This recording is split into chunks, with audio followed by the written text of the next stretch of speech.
We're going to be talking about, is gadolinium from contrast or MRIs, is it safe? Because gadolinium is a dye, it's an agent that's used in MRIs to enhance the images so that it's easier for doctors to make diagnoses of cancer and multiple sclerosis and other conditions. But research has been showing for several years now that it is actually building up in different tissues and organs, but especially in the brain. And so today we're going to talk about, is it safe? Is it safe to have this type of a test done? If we haven't met, my name is Pam Bartha, and I'm the author of Become a Wellness Champion and the founder of Live Disease Free. And I was diagnosed with multiple sclerosis over 30 years ago. By the grace of God and a lot of work on my part, I learned early on that the MS that I was dealing with was caused by a parasitic infestation. And so, as I treated the parasites, I was able to recover. Since then, long story short, it's been 35 years MS free, and now we have coached hundreds and hundreds of people from all over the world in the Live Disease Free program, helping them to recover from diseases like MS, but other diseases also that are caused by parasites. And so, a lot of people that start to get neurological symptoms, they're looking for a diagnosis. And one of the tools for diagnosis is an MRI, the images from an MRI.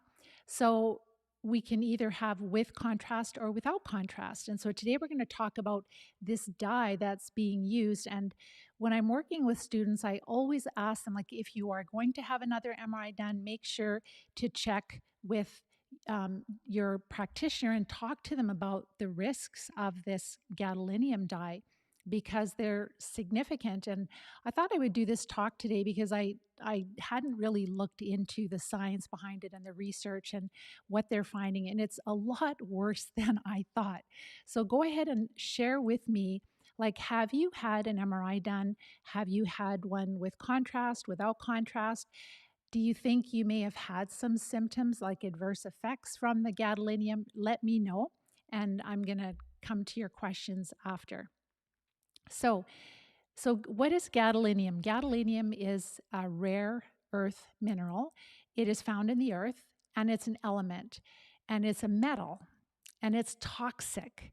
But it's because it's magnetic, it's helpful when they're using it to enhance the MRI images.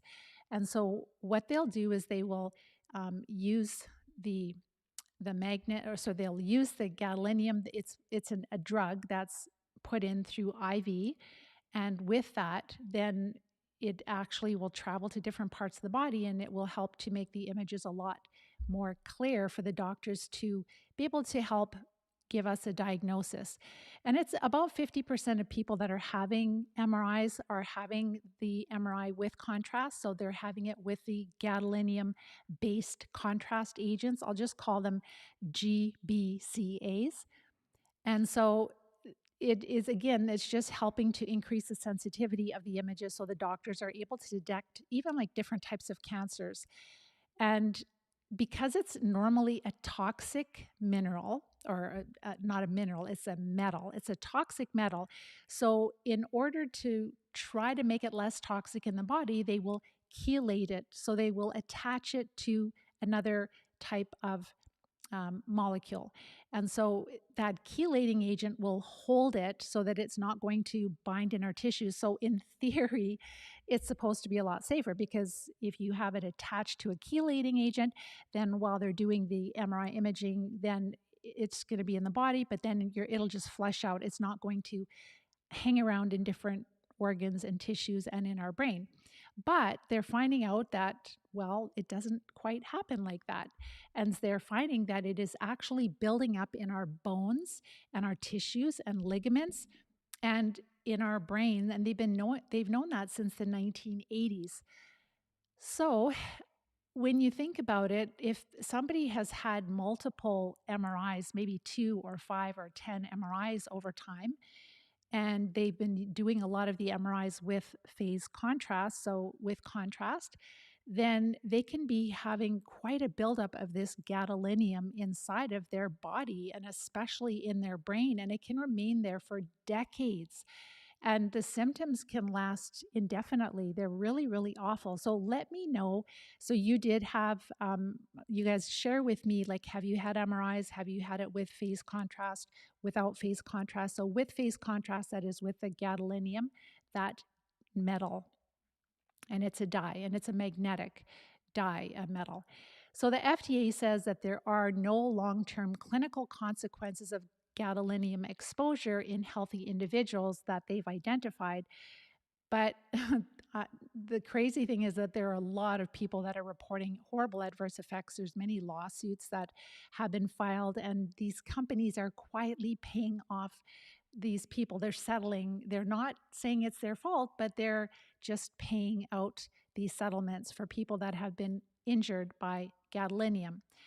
So there are growing concerns about its safety because they're finding that we know that it's a toxic metal, and it has been building up in our brains. This is just humans, right? Like we first think something is great, and we trust the health authorities that they have done long-term studies and that they're going to make sure that it's safe. But no, they're like, oh, oops, sorry, I guess it wasn't safe, and I guess it's making people really sick. So not everybody is showing really strong adverse effects at the beginning, but a lot of people are. So the symptoms, originally they thought that it was just people that had impaired kidney function that would have adverse effects from the gadolinium, because their kidneys were not working properly, and then they would not be able to the kidneys would not be able to flush out the gadolinium after the MRI. But now they're seeing that, well, the adverse effects, the terrible symptoms that people are experiencing are happening in people that did not have any kind of kidney impairment or even slight kidney impairment. So it like what they thought, where the gadolinium was actually all attached to the chelation, to the chelators, to the other type of molecules, they're not bound, and they're disassociating, and that's the problem. And then they're sitting in different tissues. So for people that had poor kidney function, they'd end up with a condition. They could end up with a condition from the gadolinium called NSF, and the name of that is nephrogenic systemic fibrosis, NSF. And it's a rare disorder, well, quite rare, but it's for people that have had the MRI with with the contrast. So that would be with the gadolinium. And as the gadolinium was not able to be filtered out of their body well enough because they had impaired kidney function. And so then they end up with this horrible disease, and the symptoms are really, really awful. And then I'd like to talk about some of the symptoms first, because what I find interesting is that, these doctors are like, well, what we know about gadolinium, because it's toxic, because now we're seeing it's disassociating, it's building up in your tissue. People that have a lot of inflammation and systemic disease, they probably shouldn't use that. And it's like, well, that's what they're using it for. They're using it for people that have MS. And they're like, well, no, MS is just your nerves. So it's just in the central nervous system. And it's like, no. With multiple sclerosis, there's lots of research showing that they have extreme dysbiosis. They've had gut issues for years. They have lots of inflammation, not just in the central nervous system. They have all kinds of other symptoms. And so a lot of these symptoms that can come from the gadolinium, like, we might think that it's multiple sclerosis, like we may have had an MRI. Like one lady, for example, she had this tingling and burning, and so then she went to the emergency, and they did an MRI, and then she got the gadolinium with that, with contrast, so the MRI with contrast, and then she ended up getting gadolinium poisoning, and so then she was completely disabled from that. And then she realized that it was just a drink that she was allergic to that she had, so she didn't have MS. And so some of the symptoms can be transient, and some of them are permanent. What's really common is pain. Pain is very, very common in gadolinium poisoning, and other neurological symptoms like numbness, burning, tingling throughout the body, but mainly in the skin.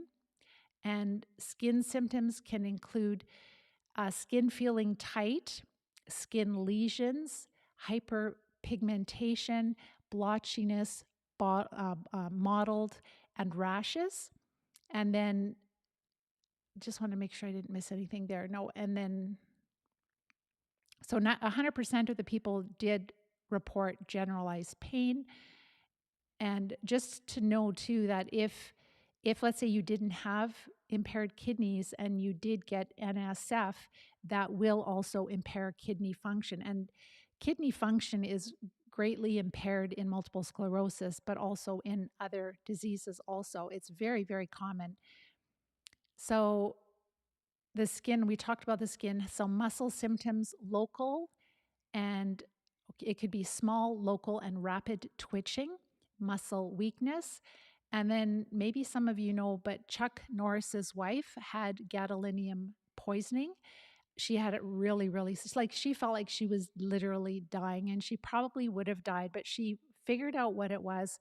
And then she literally spent $1 million on her recovery. Probably a lot of chelation and a lot of oxygen therapies and all kinds of integrative therapies. But a lot of people don't have $1 million to detox their body from this. It's a metal, right? And it's like you have to do a heavy metal detox. Other symptoms could be vision, impaired vision, and dry eyes and blood clots in the eyes. Also, it can impact our cognitive function. We can have poor memory, mental clarity issues, cognitive impairment, dementia. It can affect ear, mouth, and throat symptoms. We can have tinnitus. So some of these things we could have from other causes, but the problem is with this metal, you don't necessarily get these symptoms right away. You can get them much later, months and years later from this metal. And also it can be an accumulation of doing multiple MRIs with contrast. So the tinnitus, ringing in ears, swallowing problems, voice problems, low body temperature, hair loss, itchy skin, poor balance, swelling of extremities. And the manufacturers that make this product, they're like, well, because there's such a wide variety of symptoms, it could not be caused by our product. But when you inject a metal into the blood and it travels all over the body, do you think we could have symptoms all over the body? Could it impact every system in the body? Absolutely.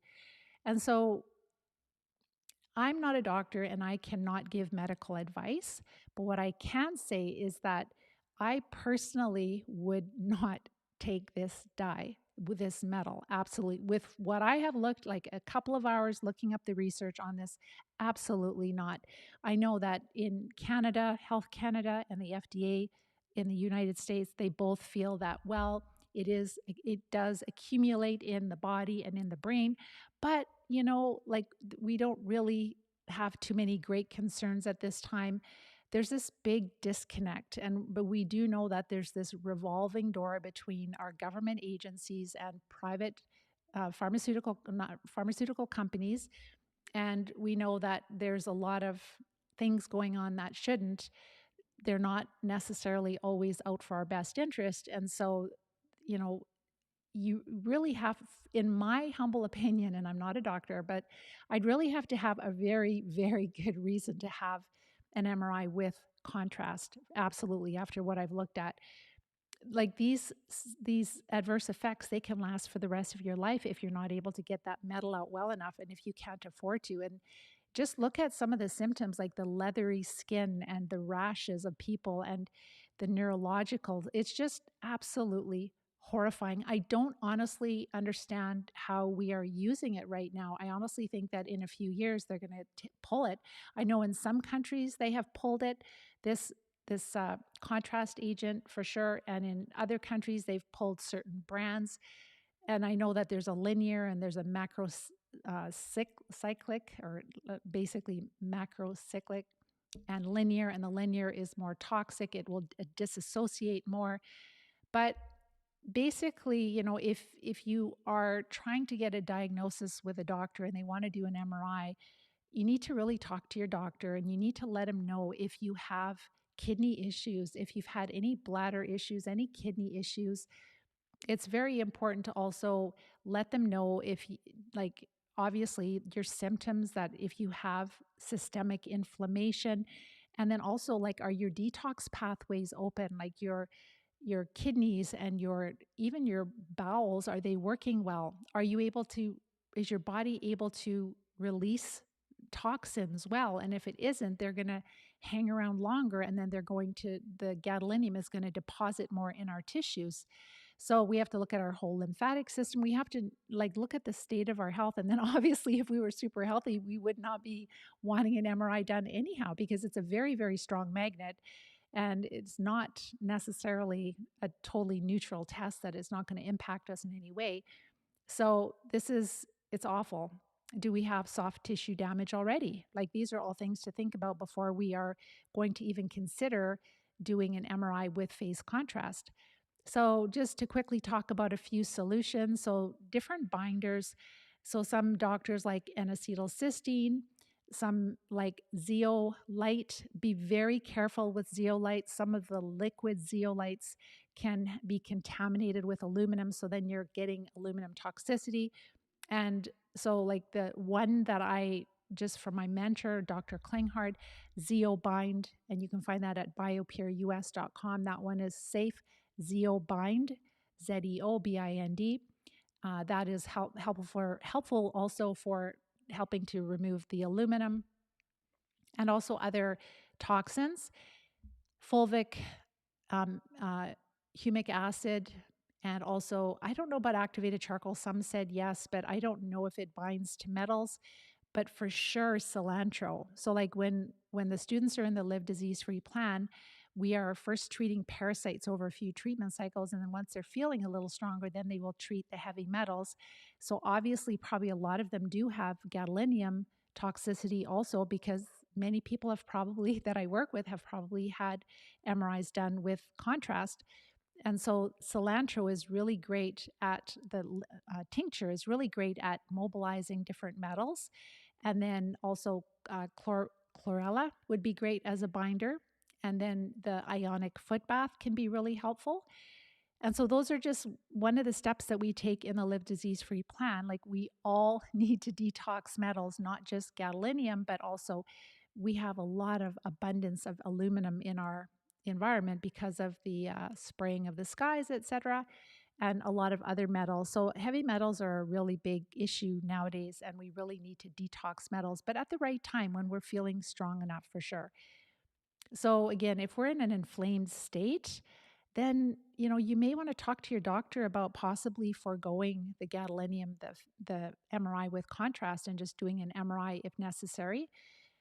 So people should have been educated, and let me know too, like, did your doctor give you all this information about the MRI with contrast? Did he talk to you about that this dye can accumulate and how many MRIs? Did he ask you, have you had any other MRIs before? And have you had with MRIs with contrast before? How many have you had? It'd be really interesting to see, are they, because it looks like there's no central, like, agency collecting data on, how many MRIs people have had with contrast. So to kind of get a sense, like, are we just overloading people with gadolinium? It's awful. So in Canada and the United States, and probably in a lot of European countries, well, I don't know about a lot, because I think in some of the EU countries they were banning it and greatly restricting it, but Canada and the US are just like, yeah, it's fine, everything looks fine. And it sure does not sound fine to me. If you've had an MRI, you are entitled to see your own medical records. They are your property, so you can ask for them and look to see if you had an MRI with contrast or without. And then if you feel that you have had some definite, adverse effects from the MRI, like things were just never the same after, or, and this is really hard to tell. Like, I guess the only way you can really tell is if you went and did a challenge test with a naturopath, where they give you a chelating agent. They kind of give you a push, and it helps to kind of loosen or purge some of the metals, and then it'll show up. And for these people that are poisoned with gadolinium, they have like they'll look at all the different metals on the test results, and the gadolinium is like right to the end of the page. So if you have a high amount of it, you may want to actually talk to a lawyer, because there are the lawyers that specialize in helping people to be compensated if they have been poisoned, because it's really expensive to try to recover from this type of metal poisoning. So there's a Hickey law firm in Miami, but just kind of do a Google search for, lawyers for gadolinium, uh, helping people or helping their clients with gadolinium poisoning or toxicity. Really important to look into that if you feel that it's really devastated your life. There are some people that it's completely devastated their life. If it happens like right after the MRI and it's just like night and day difference in your health, then obviously it's pretty easy to pick that out. But Bayer and GE, they have admitted no fault, but they have confidentially settled hundreds of lawsuits involving their gadolinium contrast agents. And then in 2015, the first gadolinium agent for infants and for children, for babies, and for children under 2 was approved by the FDA, which really is awful. That kind of scares me. So I'm going to go to your comments. I just want to see what your questions are in your comments. So you did have with contrast, Vanada, did you notice any adverse effects or not? And again, it's hard because you could get the adverse effects years later. Have you guys had one MRI? Have you had more than one MRI? And so another person shared, I've had about 20 years of MRIs with gadolinium every year. I'm so sorry. And you said, thank God you're doing okay. You will never do another MRI again. But what I would do is make sure that you do some heavy metal detox, right? That's really, really important. And then every year they would do MRIs on my brain and your cervical spine, your thoracic spine, and lumbar, all with gadolinium. Awful. I'm so sorry. And then Dean shared, last MRI was 10 years ago, not because I had any adverse effects, but because I heard it was toxic. So you did not have it, then that's awesome. So you figured that out. And then Lisa shared, I've had an MRI without contrast, thank goodness. And if they said it was safe for healthy folks, how many of us who need MRIs are really healthy? That's true. We're not healthy. And so that's the problem, is that they're like, well, you shouldn't really have it if you have inflammation and if your detox and it's like, that's us, right? It's like, then we shouldn't be having it. It's just awful. And I'm so sorry. Another one, Pam, but that happened with the MRI. The magnetism is safe for us. I don't know. It's a very, very strong magnet. Like we always look at benefit versus risk. And so the problem with MRIs is that, if you want to get a label, if you want to get a disease label so that people believe that you're sick and it's not all in your head, then an MRI can be helpful, because they can say, yes, you've got lesions and it looks like MS or it looks like a different condition, etc. But once you get that label, it just really just helps to give them a reason to give you the disease modifying drugs. And the disease modifying drugs, they do not do, all they do is suppress the immune system. So if you haven't followed our work, make sure to check out different videos we've got especially on our website, livediseasefree.com, but also on Facebook and YouTube, Live Disease Free, and on Rumble. On Rumble, there's more of the sensitive topics that I would get censored, but I carry those on our website also and on the blog posts. But there's so much evidence that multiple sclerosis is an infectious disease caused by a parasitic infestation.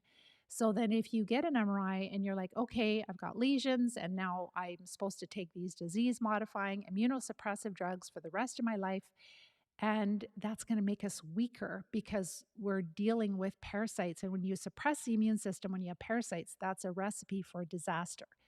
So what's better is to actually treat the parasites and recover. So then again, the MRI, what is the purpose? It's literally so that we have this disease label and they don't know what causes MS. They don't have a cure for it, but they're just going to give us these drugs. But if, when you find the answer and you go, okay, it's just parasites, then I can recover from that. But, it's not, I don't think that the MRI is like extremely dangerous like gadolinium. I think gadolinium would be a lot more adverse potential for adverse effects for sure. So the POCA 25, so you were misdiagnosed badly because they did not use contrast. So what can we do? Well, when I listened to different neurologists, they said that it's very rare that people need to have contrast, like very, very rare. And again, I know that maybe when you say you were misdiagnosed, maybe they did not give you an MS diagnosis early enough. But the problem is we don't have a single drug that will truly stop the progression and slow down the progression. We're using very strong immunosuppressive drugs, and you need to look up the adverse effects of them. They cause cancer, they cause rare brain infections, they make us weaker.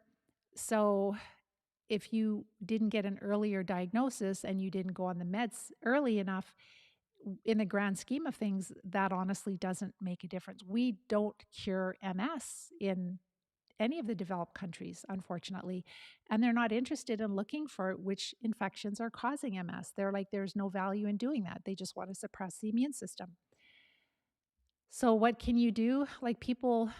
Some people, again, you can, if you're really happy with the MS drugs, with the disease modifying drugs, and you feel that's the answer, that's the direction you go in. But if you're like, I know people that have been sick and I've been following this and it's like how many years later and we still don't have a cure, start to look at the evidence, start to look at the research that MS is an infectious disease, and you'll be blown away. On our website, we have under resources on livediseasefree.com, under resources, you can look at studies. And I just have like the abstract. So you can just look at the summary and you'll be blown away. Listen to my masterclass training. I have a section in there where I talk about the various infections that are linked with multiple sclerosis. There's over 100 years of scientific papers linking MS with Lyme disease, linking MS with a malaria babesia type protist. Then Dr. Alan McDonald has found the roundworms in the central nervous system of MS, and he's found developing tapeworm larval cysts in the central nervous system of MS, like in every single MS, 10 out of 10, like it was easy to find. So when you see all of this parasitic infestation, you can imagine that when you have parasites in your central nervous system, that is going to be a problem, right? And that is what those lesions are. The lesions are pockets of inflammation, pockets of infection. So then if you're like, okay, so I'm dealing with parasites, then do I really need an MRI? Then do I really have to even worry about contrast or not contrast? Because it's a whole different, it's not a mystery anymore. It's not a mystery. It's like you are dealing with something very specific. And when you treat that, you will have more recovery than you thought possible, and you can stop the disease from getting worse. And that is the answer. And that's what a lot of wellness champions have done over many years. Over 10 years, we've supported hundreds and hundreds of people from all over the world, not just multiple sclerosis. And so the reason I'm doing this is because when people find me, many of them have had a lot of MRIs. And I've, again, always not discouraged them, but said, talk to your doctor, research it a little bit, like look into it, because that dye is not very safe. And so then they look into it and then they just say, thanks, but no thanks. You can do the MRI, but I would like to forego the dye. So Julie, you had dye 3 times. This could be what's wrong. It totally can be. When you start to do a little research, I'm going to make a blog post about this. So make sure that you're on our email list. So you can go to our website, livediseasefree.com, and you can just put your name and email there. You can watch my masterclass training. But then you always get notified when we have our newsletters.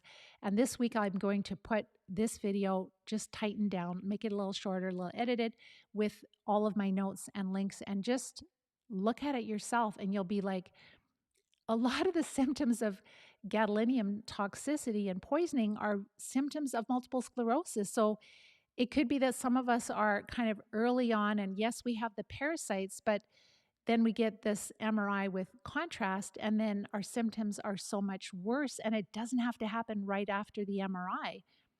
So, this is probably an important part of our recovery if we have had this diet, right? It's not just recovering from other heavy metals, but also from gadolinium. And that's like, this has really created awareness in me. I'm always learning, I'm always researching. And so, although talk to people and get them to please consider, the risks, the adverse effects. But now, if I have with troubleshooting with my students, this is another thing I'll throw on my troubleshooting checklist because maybe they have gadolinium poisoning and that's why they're not moving forward like other students. So, David, gadolinium is pretty nasty and leaves bruises where the injection is.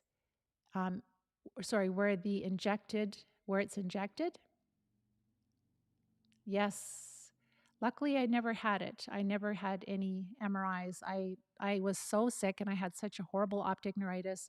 Saw several neurologists, one on the west coast of Canada, the University of British Columbia MS clinic hospital is a hospital clinic. So this was really like 1988, a long time ago. And so because I had such severe optic neuritis, tingling and weakness in my legs, they're like, no, you've got MS. And luckily I got to miss out on all of that. Catherine, I have never been notified about issues with the MRI contrast. I'm really sorry about that.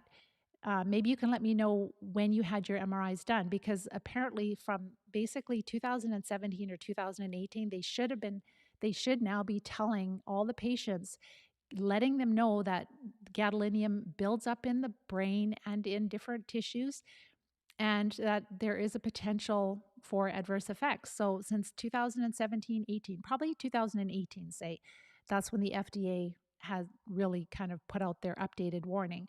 And from that point on, they ordered that patients should be notified and should be told about the adverse effects and the cautions. So Lisa, so sorry to hear that others are going what they're going through. Yes, it's just horrible, isn't it?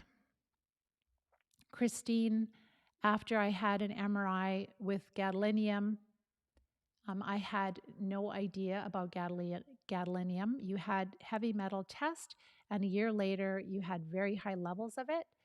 And you were told, you told your neurosurgeon, and he told you that, oops, there's a little thing in the way here, and told me not to consent to getting it the next time. A few years later, the form that I had to fill out because of the MRI, I was asked if I had any reactions. I have been chelating in various ways. That's good. Everyone is different. That's true. So not everyone is going to have the adverse effects. And again, like the problem is when you have a neurological disease, how do you know how much of it is from the parasites, how much of it is from gadolinium? When the gadolinium, it's to the state of our health. Maybe our body is kind of dealing with the gadolinium in our body, but then as the parasites get stronger and we get weaker, then we can end up with more symptoms also. So a couple more here. This is banned in every country in the world, but not in the US or in Canada. And my GP told me that 5 MRIs in a lifetime is the max. So thank you so much. Just keep your comments coming in. We will definitely take a look at them and answer your questions and your comments. And I just want to give you hope that if for some reason, let's say you had some MRIs with gadolinium, so MRI with contrast, and you're like, I had no idea, then there are solutions for you, not just to recover from gadolinium toxicity, but also to recover from MS and other diseases. So we know that autoimmune disease is an awful term. It's basically telling us that our immune system is really stupid and it's attacking our tissue. where our immune system, the main job of our immune system is to fight parasites. That's its job. All the doctors, the researchers, everybody knows that. That is the job of the immune system. So when we have a lot of inflammation, and that's when our immune system is working really hard, we don't look for parasites. We don't look for infections. We just go, oh, the immune system is so stupid. It's just attacking tissue for no reason.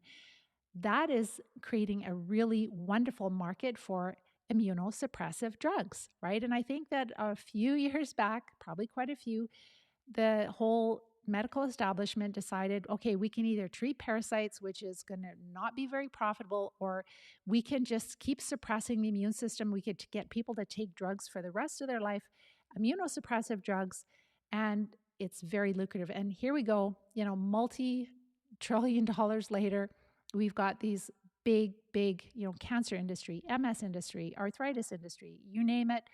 We have these huge industries, and you know what these drugs cost per year.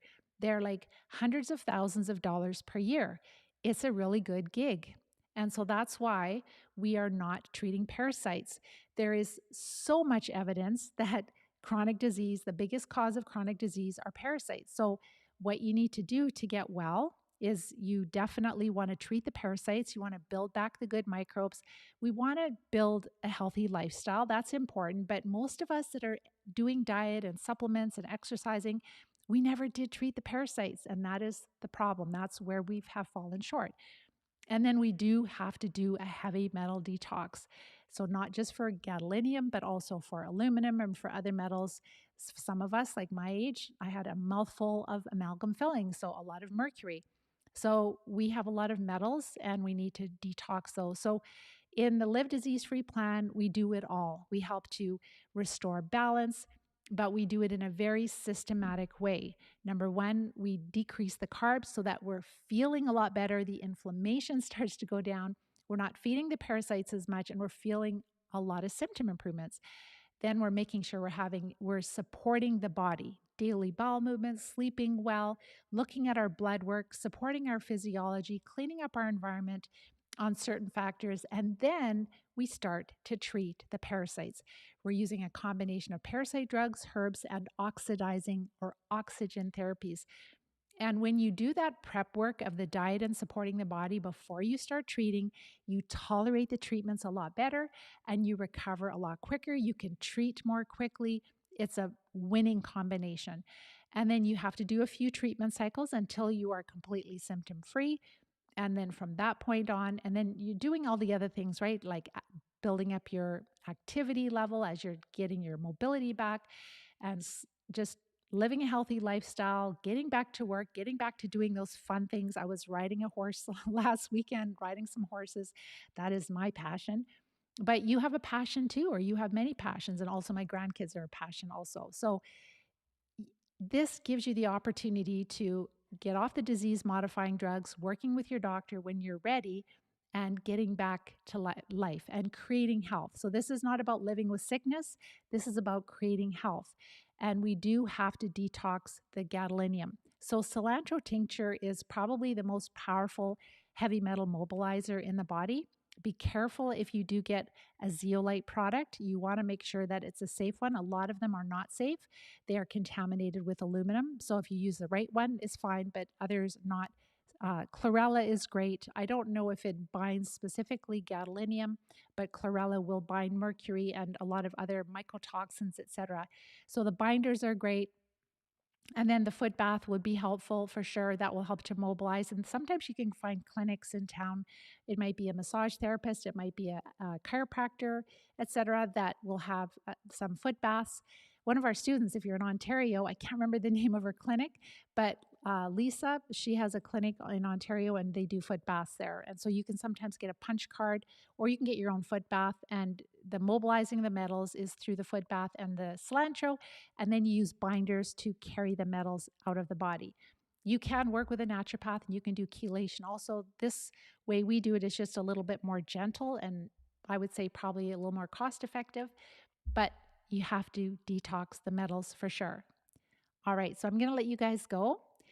This has been such an honor for me to share this information with you because it is life-changing and I know that it's going to help you. And if if this helps, let's say, one person that is just getting diagnosed with MS and they're just like, what about the MRIs? And should I get an MRI? And should I do gadolinium or should I do the phase contrast?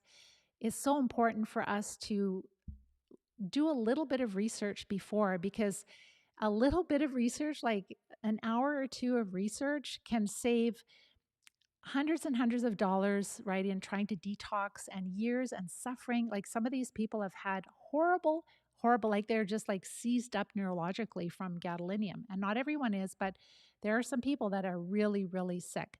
So, with that, I hope you guys have a wonderful week. Make sure to like, share, and subscribe if you enjoy these lectures that I'm giving, these talks, educating you on how to take charge of your health and how to get your health and life back. And if you're at that place where you believe that you probably are dealing with parasites, make sure to watch my masterclass training, because then you'll learn more about all the steps we take to recover from parasites. There's a link to my masterclass training above or below this video. So have a wonderful week, and we will talk to you next week. Take care. Bye-bye for now.